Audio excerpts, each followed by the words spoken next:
बिस्मिल्लाहिर्रहमानिर्रहीम। एक लाइन में नग़्मा आप लोगों की नजर करूंगा, उसके बाद एक दो बातें करके आप लोगों से इजाजत चाहूंगा।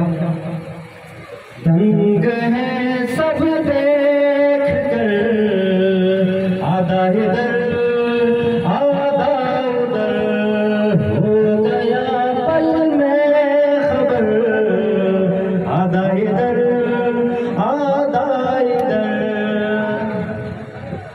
दुश्मन हर बैल सुन लो, हम तुम्हारे जिस्म को फेंक देंगे काट कर, आधा इधर आधा उधर, फेंक देंगे काट कर, आधा इधर आधा उधर।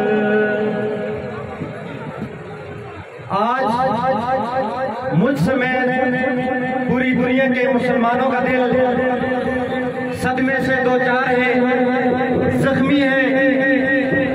हम सिर्फ यहाँ पे एहतजाज करने की तौफीक रखते हैं, लेकिन हम जिन नुमाइंदों को असेंबली में जाकर भेजते हैं, मैं उनसे यह गुजारिश करता हूँ कि आप लोगों की वहाँ तक रिसाई है, आप जाके उनके साथ बैठे और टांग पे टांग रखकर बैठे और उनको उनके मुंह पे थप्पड़ लगाए और बताएं कि आपने पूरी दुनिया के मुसलमानों की जो है वो दिलासारी की है। और इसके बाद मैं अपने अल्लाह ताला से सिर्फ यही दुआ करना चाहूंगा कि जिसने ये वीडियो बनाई है, जिसने ये काम करवाया है और जिसने ये वीडियो बनाकर हम मुसलमानों तक पहुंचाई है, ए अल्लाह उनको तबाह कर दे, ए अल्लाह उनको तबाह कर दे और इंशाअल्लाह ये तबाह होंगे, इंशाअल्लाह। सारे बोले आमीन।